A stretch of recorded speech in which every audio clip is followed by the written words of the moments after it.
Welcome to my channel. Today, I will tell you about the devastating tsunami in Indonesia. I wish you a pleasant viewing. The islands forming the Indonesian archipelago are located above the junction of three tectonic plates. The Asian, Pacific, and Indo-Australian plates are shifting relative to each other, resulting in crustal movements. They, in turn, generate incredibly ferocious tsunamis. This is exactly what happened on the island of Flores. Temporarily disturbing its tranquility, the chain reaction began with an underwater earthquake measuring 7.5 on the Richter scale, which occurred in the waters north of the east coast of the island on December 12, 1992 at 1:29 a.m. local time. The earthquake was so powerful that it was felt even in Bali, 750 kilometers from the epicenter. 2 minutes later, the tsunami waves reached Flores Island, and 3 minutes later, most of the northern coast was underwater. The epicenter of the entire disaster was located 35 kilometers northeast. Please like this video and subscribe to this new channel, and you will see many more interesting and useful things. Momera,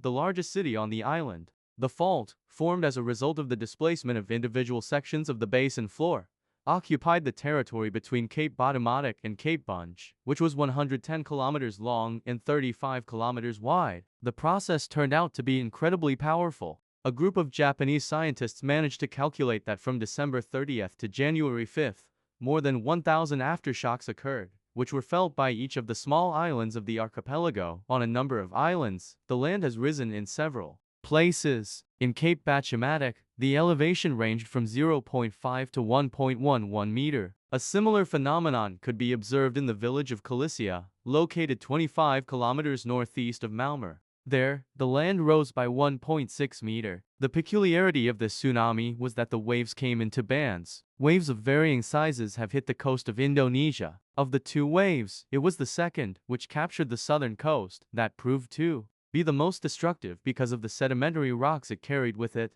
and because of the shape of the island it encountered on its way. In any case, the damage caused by the tsunami, both on Flores and on nearby islands, was very noticeable. Whether it concerned the number of deaths or the amount of material damage, the town of Waring, located 3 kilometers northwest of Malmö, was completely underwater due to the fact that its height above sea level was only a few meters, as well as due to an incredibly high wave approaching the shore at a speed of 2.3–3.6 meter per second. Many houses were demolished, 87 people out of 1,400 residents died. Bobby, a small island measuring 2.5 kilometers in diameter, is located 40 kilometers from Malmö. The only flat part of the island stretched along the coast. There were 2 villages on it, one Muslim, the other Christian. Of the 1,093 residents of the 2 villages, 263 were victims of the huge wave. The village of Riang Kroko was among the most affected. While the first waves were only 7 meters high,